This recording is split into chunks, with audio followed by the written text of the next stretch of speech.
ভারতের রাজনীতিতে এমন কিছু মুহূর্ত আসে যখন একটি মাত্র প্রশ্নই ক্ষমতার আসনকে অস্বস্তিতে ফেলে দিতে পারে। যখন বিরোধী শিবির এমন এক আক্রমণাত্মক ভঙ্গিতে সামনে আসে যা শুধু রাজনৈতিক বক্তব্য নয়, বরং ক্ষমতাসীনদের জন্য একের পর এক কঠিন প্রশ্নের ঝড় তুলে দেয়। ঠিক তেমনই এক পরিস্থিতি এখন তৈরি হয়েছে উত্তরপ্রদেশের রাজনীতিতে। সেখানে সরাসরি মুখোমুখি দাঁড়িয়ে গিয়েছেন দুই বড় রাজনৈতিক চরিত্র, যোগী আদিত্যনাথ এবং অখিলেশ যাদব। প্রশ্ন উঠছে, আগামী নির্বাচনের আগে কি সত্যি এমন এক রাজনৈতিক লড়াই শুরু হয়েছে যেখানে প্রতিটি ইস্যু, প্রতিটি অভিযোগ, প্রতিটি বক্তব্য হয়ে উঠবে এক একটি অস্ত্র? কারণ সাম্প্রতিক সময়ে এমনই এক মন্তব্য করে রাজনৈতিক অঙ্গনে বড় আলোড়ন তুলেছেন অখিলেশ যাদব।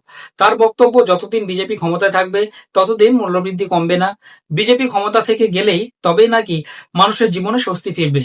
এই এক বাক্যে যেন তিনি সরাসরি চ্যালেঞ্জ ছুড়ে দিয়েছেন যোগী আদিত্যনাথ সরকারকে। শুধু মূল্যবৃদ্ধি নয়, বেকারত্ব, আইন শৃঙ্খলা, শিক্ষা, স্বাস্থ্য, এমনকি সাম্প্রদায়িক রাজনীতির প্রশ্নেও তিনি ধারাবাহিকভাবে আক্রমণ করছেন। প্রশ্ন হচ্ছে, এটা কি শুধুই রাজনৈতিক বক্তব্য, নাকি এর পিছনে রয়েছে বড় কোনো নির্বাচনী কৌশল?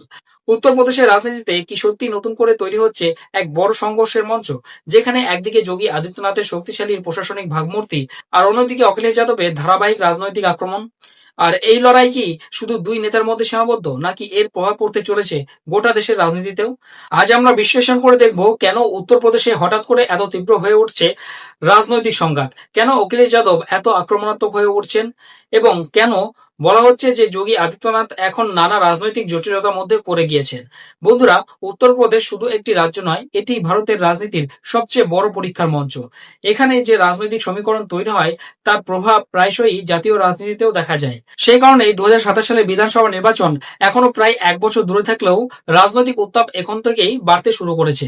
সমাজবাদী পার্টি ইতিমধ্যেই বুঝিয়ে দিয়েছে যে তারা অপেক্ষা করার পক্ষে নয়। তারা এখন থেকেই সংগঠন, কর্মসূচি এবং রাজনৈতিক আক্রমণের মাধ্যমে মাঠ দখলের চেষ্টা শুরু করে দিয়েছে। একদিকে ক্ষমতায় রয়েছে বিজেপি, যারা দীর্ঘদিন ধরে হিন্দুত্বের রাজনীতিকে সামনে রেখে নিজেদের রাজনৈতিক অবস্থান মজবুত করেছে। কিন্তু বিরোধীদের অভিযোগ, এই হিন্দুত্বের রাজনীতির আড়ালে নাকি সাধারণ মানুষের প্রকৃত সমস্যাগুলো চাপা পড়ে যাচ্ছে। সনাতনের নামে রাজনীতি করা হলেও বাস্তবে সনাতনের মূল মূল্যবোধকে নাকি অবহেলা করা হচ্ছে, এমন অভিযোগও এখন রাজনৈতিক আলোচনায় উঠে আসছে। আর তার ফলে চাপে পড়েছে বিজেপি। বন্ধুরা, এই বিতর্কের মধ্যেই সামনে এসেছে আরেকটি বড় বিষয়, শঙ্করাচার্যের সঙ্গে সরকারের দ্বন্দ্ব। অনেকের মতে এই ইস্যু যোগী আদিত্যনাথের জন্য অস্বস্তিকর পরিস্থিতি তৈরি করছে। কারণ তিনি শুধু একজন রাজনীতিবিদ নন, তিনি একটি মঠেরও প্রধান। তার রাজনৈতিক পরিচয়ের সঙ্গে ধর্মীয় পরিচয়ও জড়িয়ে রয়েছে। তাই যখন ধর্মীয় নেতৃত্বের একটি অংশ সরকারের বিরুদ্ধে প্রশ্ন তোলে, তখন সেটি শুধু রাজনৈতিক নয়, প্রতীকীভাবে বড় চাপ তৈরি করবে। এটা বলার কোনো অবকাশ রাখে না, এমনটাই মত বিশ্লেষকদের। বিশ্লেষকদের একাংশের মতে এই পরিস্থিতিতে যোগী আদিত্যনাথ অনেক ক্ষেত্রে নিজের দল ও সরকারের মধ্যেই একা হয়ে পড়ছেন কিনা সেই প্রশ্ন উঠতে শুরু করেছে। কারণ রাজনীতিতে কখনো কখনো এমন মুহূর্ত আসে যখন নিজের তৈরি ইস্যুই উল্টো চাপ হয়ে ফিরে আসে।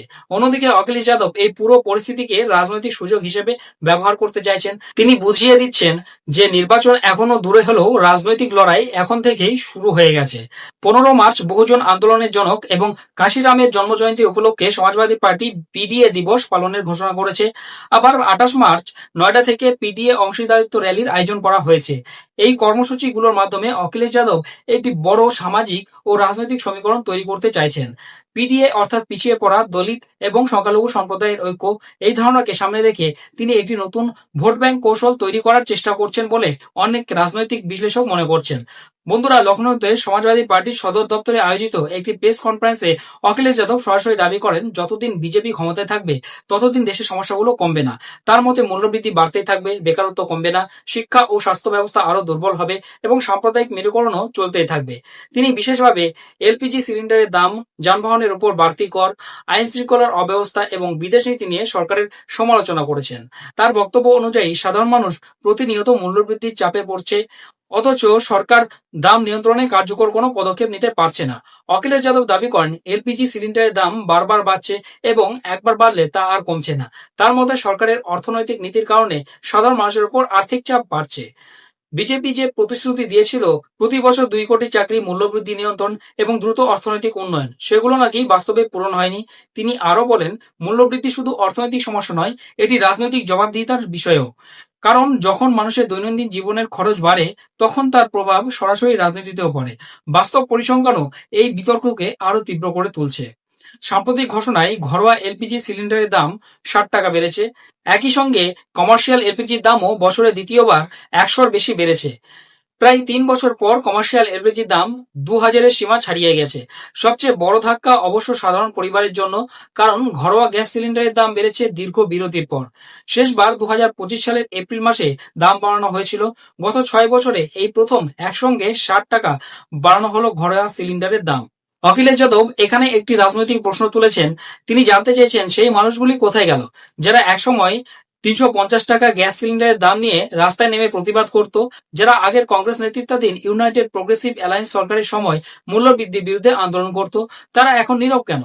অখিলেশের মতে বর্তমান সরকার ক্রমাগত কর বাড়িয়ে রাজস্ব সংগ্রহ করছে, কিন্তু সেই নীতির ভার শেষ পর্যন্ত সাধারণ মানুষের উপরেই পড়ছে।